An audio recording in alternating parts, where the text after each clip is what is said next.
Look out, because 2026 is going to be your year to conquer Universal Orlando, and that means you're going to need the newest tips and tricks to help you make sure your upcoming vacation happens without a hitch.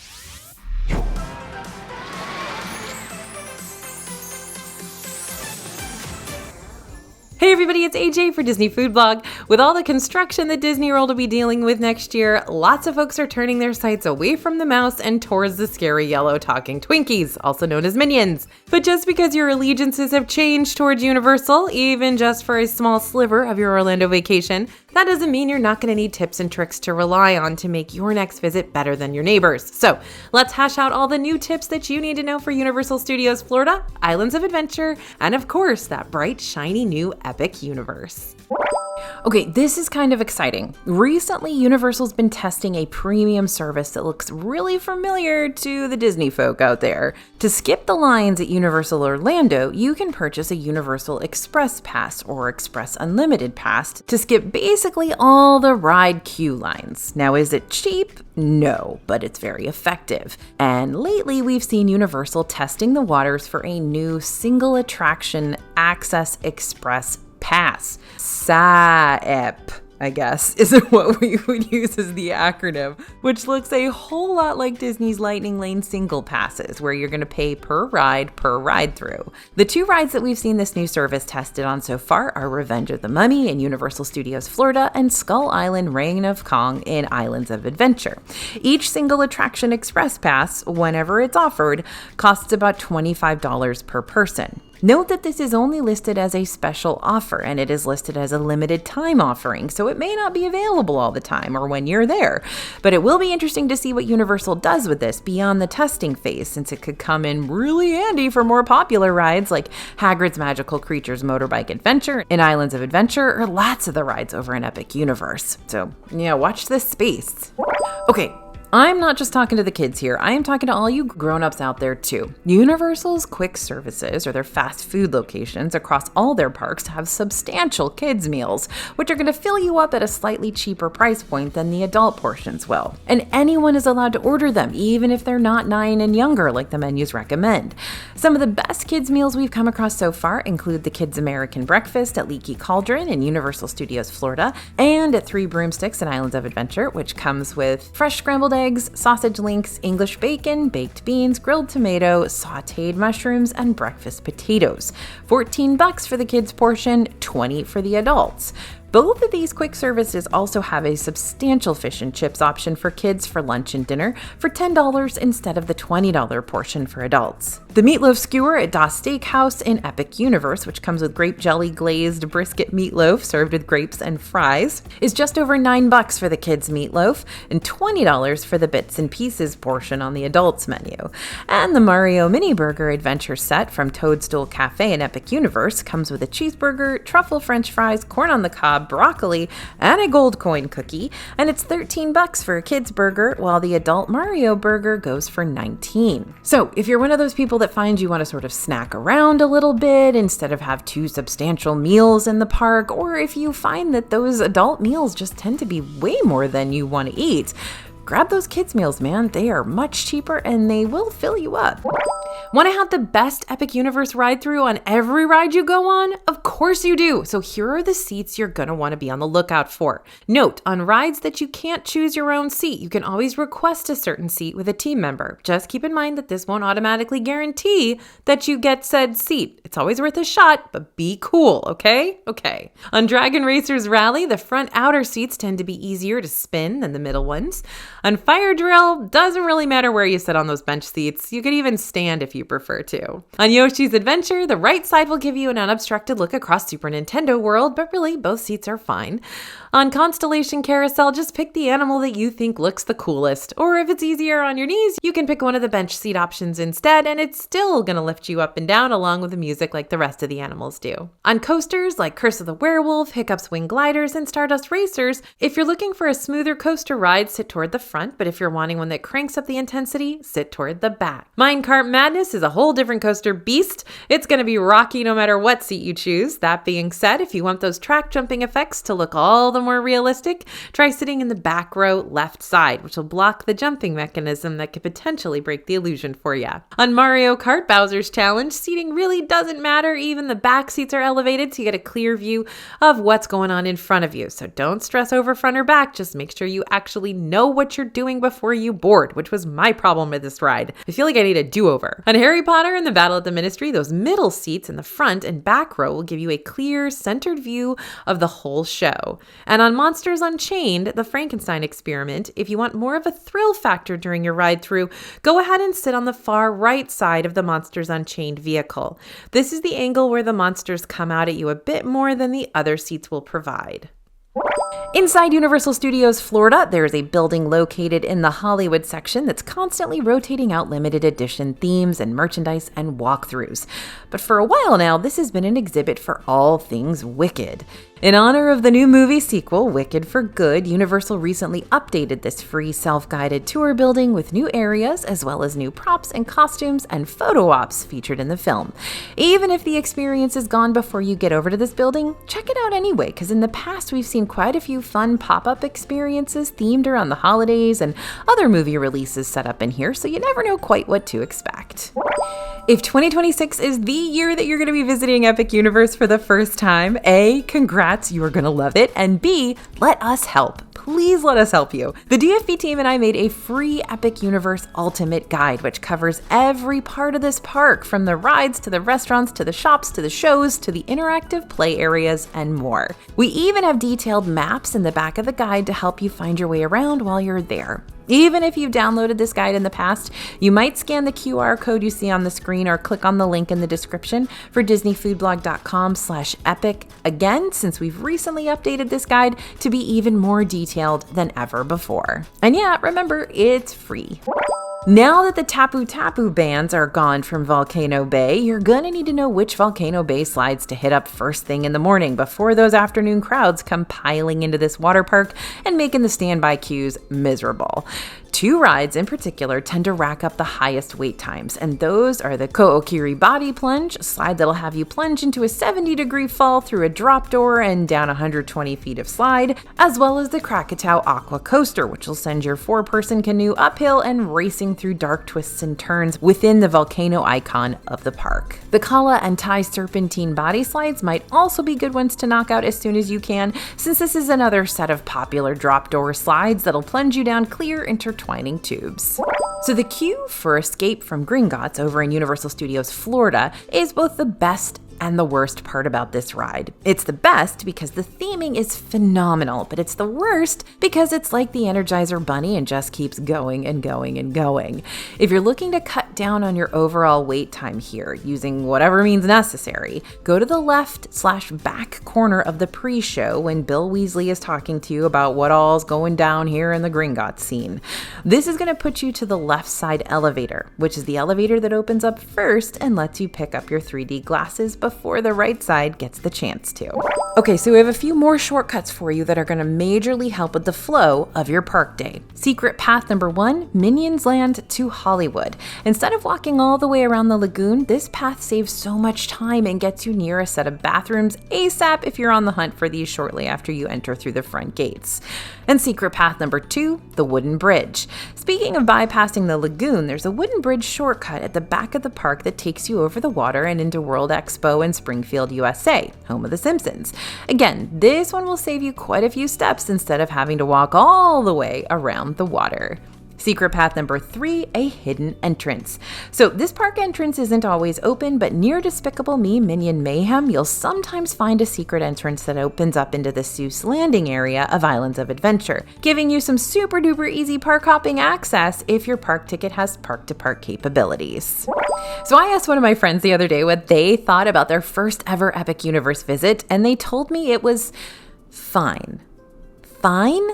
I couldn't help it. I was nosy, so I asked why it was only fine, and the response was that one of the people in her group was obsessed with the power-up bands in Super Nintendo World, so they ended up spending hours in just Super Nintendo World. Hours. Now, I've said it before and I'll say it again. Please don't be afraid to split up from your group so you can make sure you do the things you actually want to do during your park visit. I mean, you paid for a ticket too, and this is your vacation. So discuss these things with your group ahead of time, or just let your fellow group members know that you're gonna probably split off and do something else different, just so no one's feelings get hurt. After all, you can always meet back up with everyone for a meal or a show or some back-to-back shopping later on.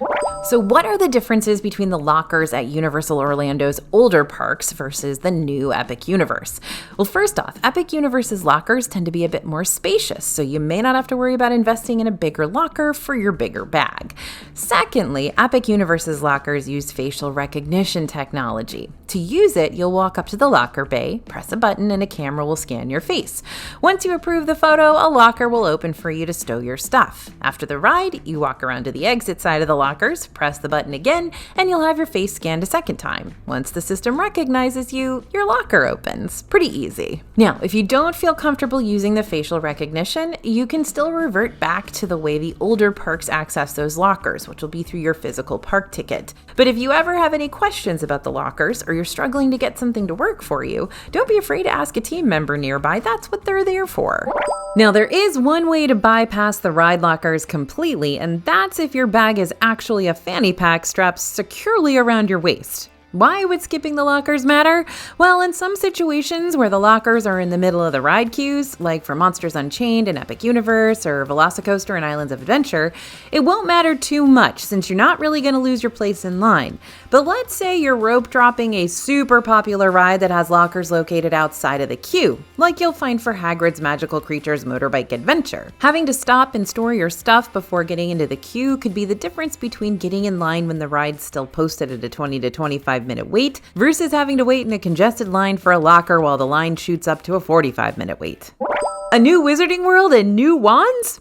Can it get any better than that? Well, easy, with new ways to use your new wands beyond casting spells around the storefront windows. The second generation Wizarding World wands now connect to your Universal Orlando app to unlock additional features that'll have you earning points for your Wizard House to win the daily Virtual House Cup. Just make sure you pair your new wand to your app by scanning the barcode on the box and following the instructions that pop up from there.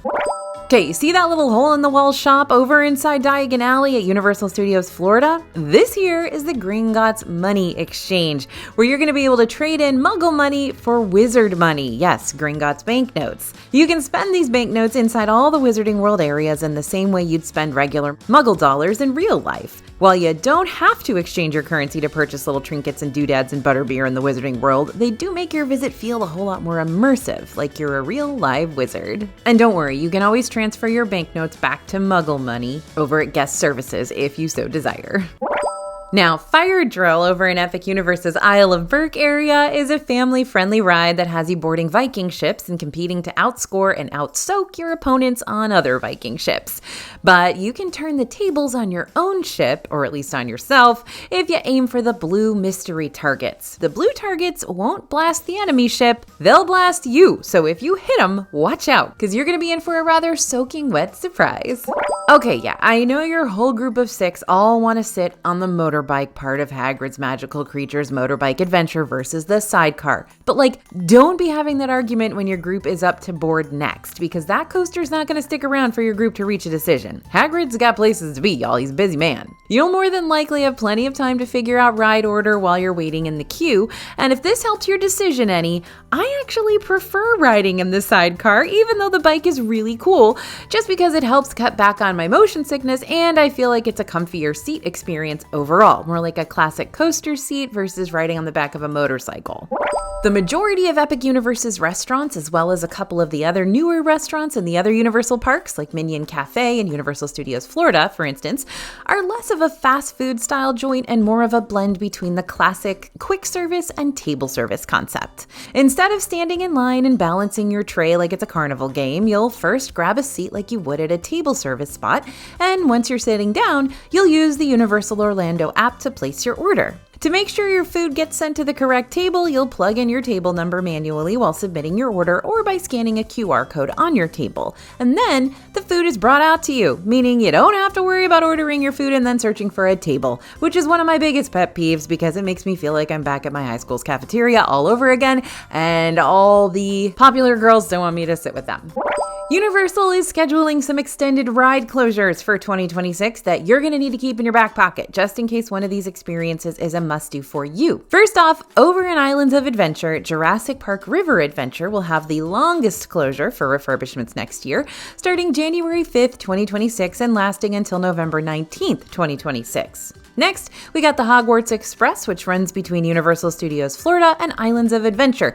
That's going to be closed starting February 9th and lasting until the 23rd, 2026. Revenge of the Mummy is going to have a brief week-long closure starting January 5th and ending the 21st. And finally, unless more closures are announced at a later date, which they probably will be, stay tuned, Universal's Volcano Bay will undergo a seasonal closure, taking all its water rides from us starting October 26th with a planned reopening on or before March 24th, 2027.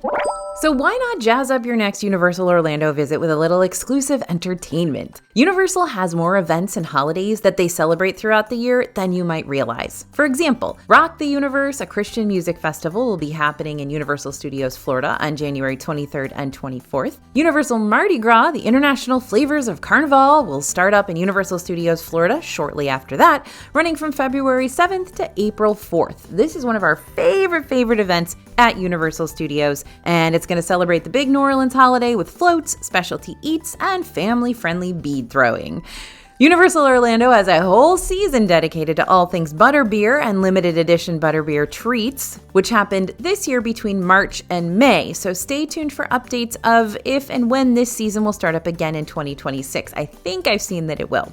2025 also brought us Volcano Bay nights on select evenings throughout the year with live entertainment, character meet and greets, and a limited number of tickets sold for each event, so the ride lines and crowds in general were a whole lot more manageable all evening long. These nights will be returning in 2026. We just don't have the exact dates yet per the release of this video, so be sure to check the Universal website later on for more details. Halloween Horror Nights, that's the big after-hours separate ticket event for Universal Studios Florida for Halloween. It's made for folks looking for true horror vibes during the Halloween season. And finally, we've got Holidays at Universal, which deck out sections around each of the parks, even the new Epic Universe Park as well. And if you're looking for some of the key Christmas highlights, be sure to check out Grinchmas in Whoville over at Islands of Adventure with popular Grinch meet and greets, plus the big Grinchmas Hula Day Spectacular stage show, and the Universal Studios Florida Holiday Parade featuring Macy's. Okay, guess what, guys? This year, I actually experienced Universal's Halloween Horror Nights and didn't get completely terrified. And you can do the same in 2026 by purchasing an Unmasking the Horror tour. Unmasking the Horror is a daytime VIP tour that offers a lights-on look at Halloween Horror Nights haunted houses to check out all the haunted house details minus the spooky scare actors and the spooky lighting and the spooky music and all of that. You can pick from a 3 or 6 haunted house tour, though the 6 house tour does come with an included lunch buffet. If you just want to do the tour but you don't want to do the rest of the Universal Studios park that day, no worries, you do not have to pay for park admission on top of your tour price like you would need to do for a behind-the-scenes tour at Disney World. Another way to experience good old HHN minus the heart attack is buy a Deathly Afraid necklace. The Deathly Afraid necklace was a brand new option offered during 2025 to help people get the chance to experience the thrills as more of an observer and less of a participant. And my guess is that it'll be coming back around for the 2026 season. These lanyards came with a light-up beacon to warn outdoor scare actors that you're more here for the vibes and less for the screams. When offered, these necklaces cost $20 on top of the Halloween Horror Nights ticket price. And while they did limit scares around the outdoor scare zones, they did not work inside the actual haunted houses, so you'll still need to enter those at your own risk, or stick with the Unmasking the Horror tour like I do. So water fountains are fine, and overpriced water bottles at theme parks are less fine. But the free, cool, crisp water you can get from the freestyle machines across Universal's various quick services and snack stands is incredible. While you're not going to be able to sneak any soft drinks from these machines without a drink purchase, nor should you try to do that in the first place, that's naughty, anyone will be able to ask for a water cup and fill up on some H2O that you never have to question if it's going to be gross, lukewarm temperature or swampy tasting, which can often be the case for theme park water fountains. You also may want to track down water bottle refill stations around the parks too.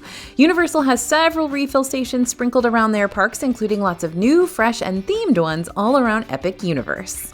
The sun tends to wear on you even when you're not hiking your way around a theme park all day long, so it only makes sense for you to feel completely drained after just a few hours in Epic Universe, a park that's got little to no shaded areas to help provide a bit of relief and recharge. So how's a person supposed to survive in Epic during those 99-degree summer afternoons? Well, here's what I can tell you. 1, stay hydrated, duh. Much like we talked about in the point before this one, Epic Universe makes staying hydrated easy for you, so as long as you remember to keep drinking water, this shouldn't be a problem. 2, go inside as often as you can. I personally walk through indoor restaurants or merchandise locations as shortcuts when I can on super hot days, or I'll take quick breathers inside one of the indoor shows for entertainment minus the heat, and the quick service locations for a speedy bite to eat while I'm at it. 3, wear the right clothes. I know you're tempted to wear all black for your day exploring Dark Universe, but wearing lighter colors will often keep you cooler than wearing darker colors. Just something to keep in mind while you're packing. As a very proud soda goblin, I can't in good conscience talk about freestyle machines without talking about one of the coolest parts of Epic Universe's lineup of soda options. 3 out of the 5 Epic Universe portals have specialty freestyle soda drinks exclusive to their portal. At Celestial Park, you'll find the Celestial Spritz, a tart Seagram's-based drink with cherry and orange flavors. At Isle of Berk, you'll find Dragon Splash made with Minute Maid Lime, Fanta Lime, and Mellow Yellow. But my personal favorite is the one at Dark Universe, the Screaming Berry, which is made with Fanta Cherry, Fanta Fruit Punch, and additional grape and vanilla flavors. One more soda tip from your favorite soda goblin. For around $20 per cup, or less if you purchase multiple refillable mugs at a time, Universal Orlando's refillable cups will allow you to fill up on fountain drinks all over the parks all day long. Almost anywhere that offers fountain sodas will let you refill your mug, even in those glorious Coca-Cola freestyle machines. And what makes these mugs even better is that for about $12 you can reactivate yours for future visits and uses. Looking for a fast, affordable bite to eat without all the shoulder-to-shoulder crowds and longer wait times? Yes, of course you are. Consider eating at these spots around Universal Orlando. First, Thunder Falls Terrace at Islands of Adventure. This is inside the Jurassic Park area, and it not only serves up hearty entrees like platters featuring chicken and ribs, rice bowls, wings, and full rotisserie chicken stew, but it also has a lot of seating, so even on busier park days, you should be able to pop a squat here pretty easily. The Meteor Astro Pub in Epic Universe, this is over in Celestial Park, might not be the most interesting restaurant in all of Epic Universe, but that's also why it's such a hidden gem. Not only is it easier to get into even during peak times, but the menu's various picky eater-friendly options should not be slept on. From juicy burgers to crispy fish and chips, you can pair a nice entree with a cool beverage and sit in the AC inside an atmosphere that's relatively peaceful and quiet. And Louie's Italian Restaurant at Universal Studios, Florida. Again, not the most adventurous option ever, but if you got a pizza-loving family, the unassuming Louie's Italian Restaurant tucked away into the New York section of the park can hook y'all up with the za or a pasta dish or meatball sub or something else worthy of your nearby Olive Garden back home. And best of all, despite its smallish looking storefront, the inside of Louie's Italian Restaurant is surprisingly spacious. Looking for an updated list of all the 2026 theme park perks for Universal's hotel guests? We've got them right here.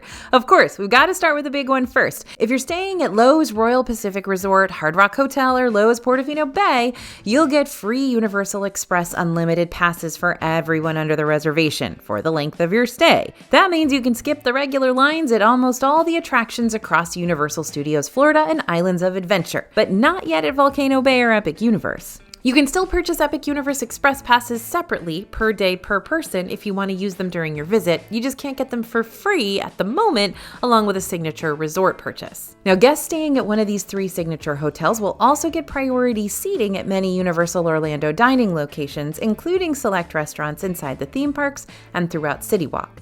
Now, if you're staying at any of the Universal Orlando hotels, signature or not, you'll be able to access the parks on certain days up to an hour before regular opening with early park admission. More on that in just a sec. The Universal hotels also all offer complimentary shuttle buses, and some even have water taxis that take you straight to City Walk. And unique to the new Helios Grand Hotel, this one has a dedicated entrance from the hotel directly into Celestial Park. That's the cosmic hub of Epic Universe. Oh, and here's one of the lesser known hotel perks that you can use at any of the hotels. Hotel guests can take advantage of Universal's complimentary hotel package delivery from select Universal-owned stores. This is huge, y'all.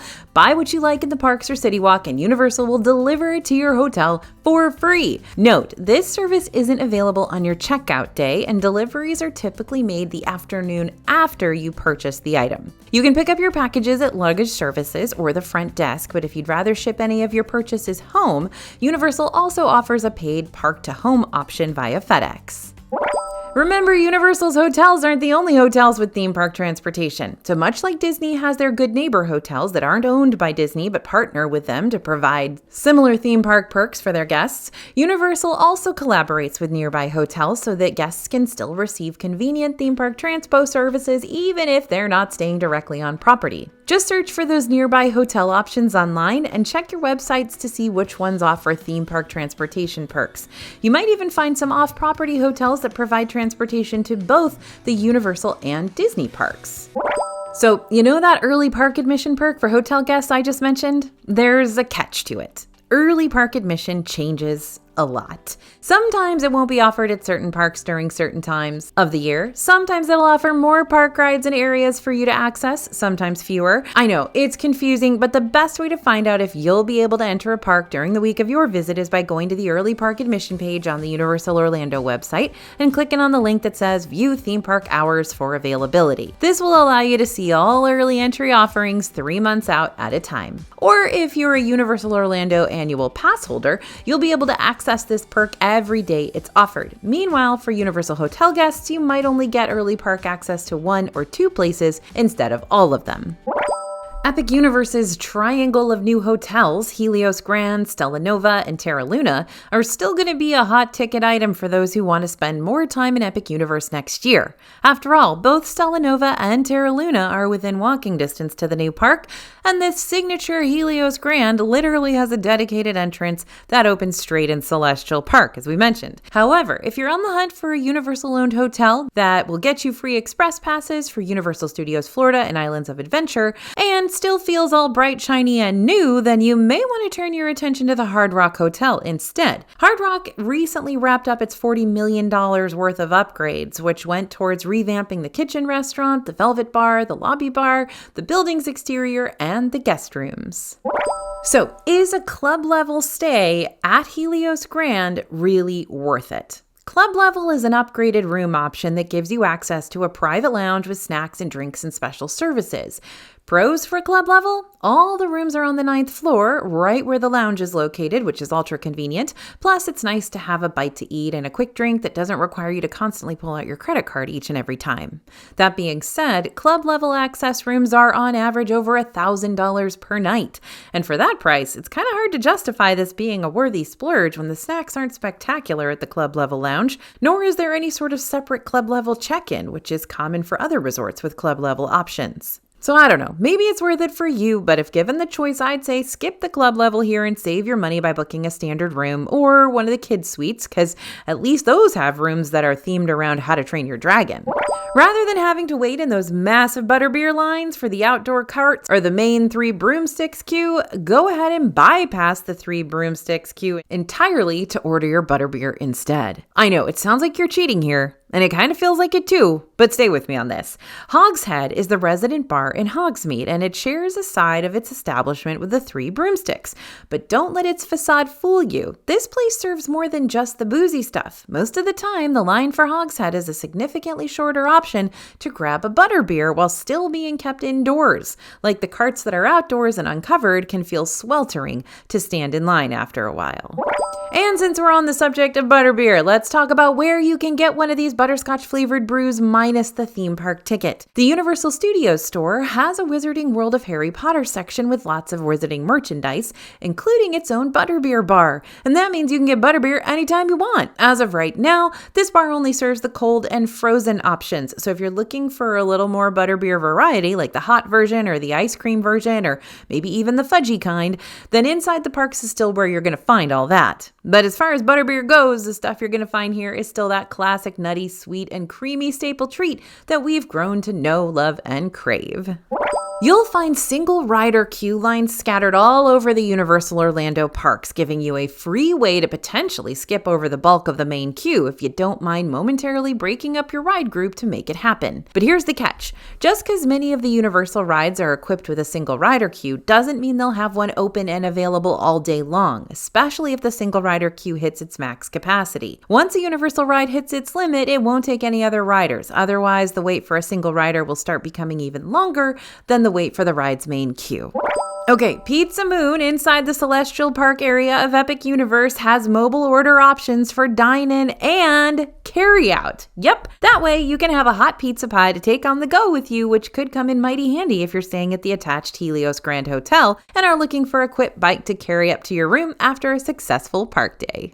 Time to add more arm days to your weekly workout schedule, y'all, because you're gonna need all the upper arm strength you can get before taking on Dragon Racers Rally in Isle of Berk. Dragon Racers Rally has you hopping onto a Viking-made dragon riding trainer to practice aerobatic movements and barrel rolls. But here's the thing Epic Universe doesn't tell you on their website. This ride is a lot of work. The wing controls are heavy and you have to really use some muscle to get them to do what you want them to do. Thankfully, Dragon Racers Rally does help you out in the queue by listing off instructions on how to operate your little trainer dragon. But if you want the short and sweet summary of what's listed in the queue, here it is. To get these ride vehicles spinning, and spinning a lot, you need to have one wing down, one wing up, and you really need to throw your whole body into it. So we've seen some pretty hefty waits nearly every day for several Epic Universe rides ever since the park opened. But the general consensus amongst the DFP team has been, crowds sure aren't as bad as we thought they'd be. But now we finally know the truth as to why that is. Epic Universe has not been operating at full capacity, which was revealed in a recent Universal earnings call. Universal expects capacity to fully ramp up in the months ahead, so we're going to be sure to keep a close eye on this park and its attendance levels. But needless to say, if you've got a trip planned for early 2026, it's possible you may have to encounter higher wait times than we've been seeing in the park recently, making an express pass purchase look like a better investment every day. You might already know about drinking around the world at Disney's Epcot, but what about drinking around the universe at Epic Universe? We partnered with our friends over at All Ears to create a fun Drink Around Epic Universe map, highlighting some of our favorite drinks across each of the portals, because there's quite a few noteworthy ones to partake in. A few of the ones you'll find listed include the Lobe Blaster at Bar Moonshine and Ministry of Magic, the non-alcoholic DK Crush Float at the Bubbly Barrel in Super Nintendo World, Gobbler's Mead at Mead Hall inside Isle of Berk, the Monocaine Mocktail at the Burning Blade in Dark Universe, and Witty Wolf's Breakfast Sour at the Plastered Owl in Celestial Park. There are 25 different drinks, a mix between alcoholic and non, featured on our free map. So if you want to take a gander, scan the QR code you see on the screen now or click on the link in the description for disneyfoodblog.com/Universal Drinks Map after this. Okay, we've mentioned this tip in a couple of our more recent Epic Universe videos, but I feel like it's important enough to bring it up again, just in case you missed it the first time around. When you enter the Ministry of Magic portal, you may see a sign towards the front of the land warning you that Battle at the Ministry ride is gonna close early that day. In fact, you'll probably see it because it's there every day. Don't let that sign send you into a panic. By early, Universal means they're going to stop letting people in the queue line later on in the evening if the current wait is going to stretch too far past the park's closing hours. On a less busy day, this might mean the ride doesn't close until 30 minutes before the park's set to close anyways. Or on more busy days, or days when the ride had more technical difficulties to accommodate, the ride line could stop letting people in as early as 2 hours before park closing. But don't stress about this ride line closing up shop before you even get the chance to grab a bite for lunch. Technical difficulties aside, you should be able to get on this one for the majority of the day, though I'd recommend trying to get in line for it right after the park opens if you can, if you want to avoid those thick afternoon crowds. But a lot of our team has said that waiting till closer to the end of the day is when they can get in line for this ride, and it only takes 15 minutes. So that's a gamble, but maybe you ride it first thing in the morning and then you come back and try to ride it again later at night. I don't know. Test it out. Let us know what you find. The Cosmos fountains in Celestial Park have little shows all day long, but the big one with all the lights and music and epicness happens right at the end of the night. But the Universal app isn't going to tell you that. So you're just going to have to look at when the park hours are on the day of your visit and know that normally the big water and light show starts up about 10 minutes before park closing. But if you want to double check and make absolutely sure you're not going to miss it, you can always ask a nearby Celestial Park team member for confirmation. Now, I'm going to hold your hand when I say this, but it's time to retire that old Minions shirt you've been wearing to Universal for the past decade. I know, it's painful to let go, but if you're ready to do so, I know where you can find a fun and fresh line of Universal-inspired tees to replace all your tired ones with. Yep, over on dfbstore.com, we got dozens of new designs that are perfect for a day exploring the wizarding worlds, or taking on monsters in Dark Universe, or becoming one with your inner minion. Each shirt comes in a variety of different styles and colors to make sure it's tailored just for you.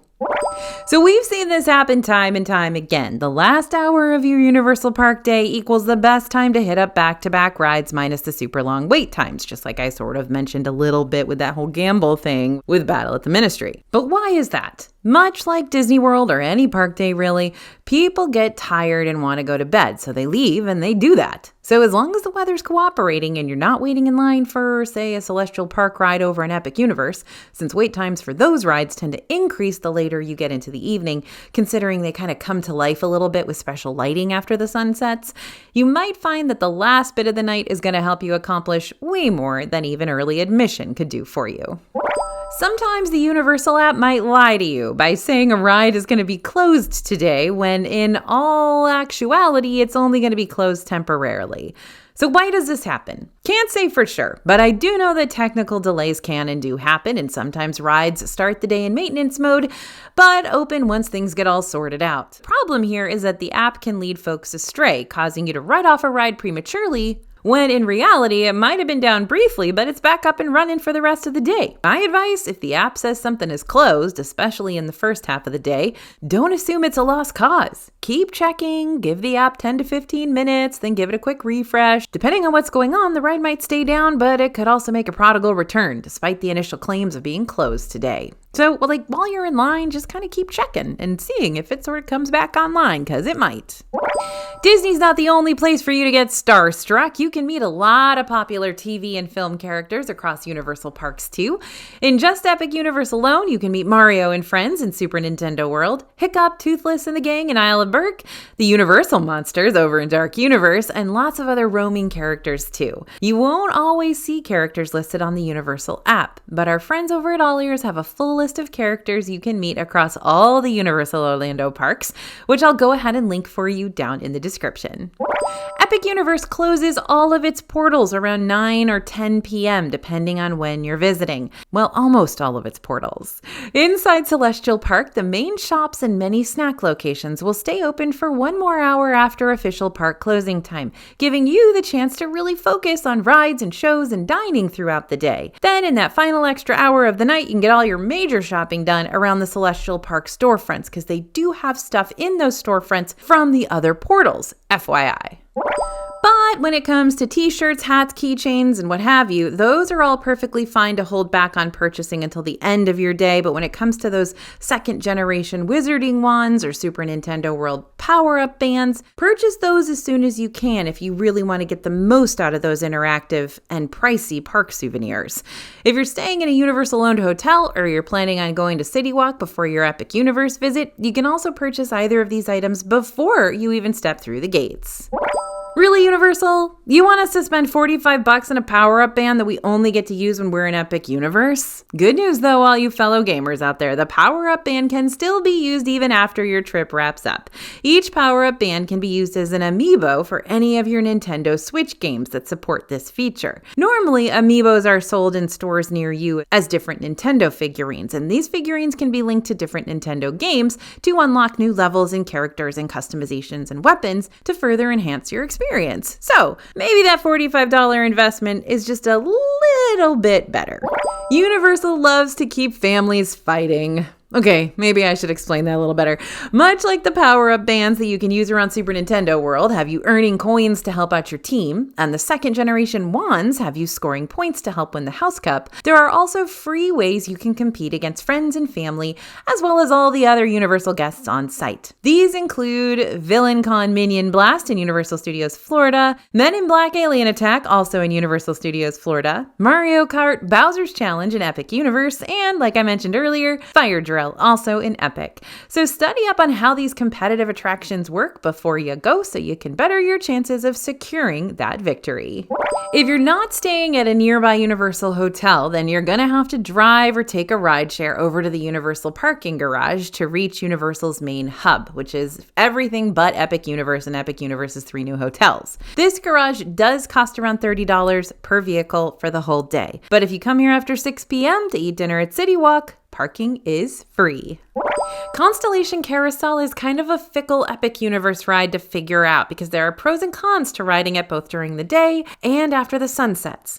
If you ride it earlier in the day, you'll have less of a wait time to worry about, but you're not going to be able to see any of those cool light effects that come alive on the carousel at night. But if you want to wait around to see those cool nighttime light effects, the wait time is going to jump up and you'll find yourself waiting 30 to 45 minutes for a carousel. A really cool carousel, but still, it's a merry-go-round. So here's my suggestion. Get in line for this one as the sun is starting to find a nice middle ground. The lines won't be nearly as long as they'll be once it gets dark, but you'll be able to see some of the light effects, even if it's not completely pitch black out yet. And unlike Disney, Universal's fuel rod stations do cost extra when you swap out your fuel rods to get fully charged ones, so be prepared to pay an extra $3 per swap. Or, get this, you can download the Fuel Rod app and have your first 5 swaps completely free of charge. Ready for Universal Orlando? Of course you are, but watching one more Universal Orlando tips video to make sure you're doubly prepared wouldn't hurt, now would it? Click on over to our Secrets of Epic Universe video next, and don't forget to download our free Epic Universe Ultimate Guide today over at disneyfoodblog.com/epic. Thanks for listening, everyone, and thanks for watching. As always, this is AJ for Disney Food Blog, and we'll see you real soon.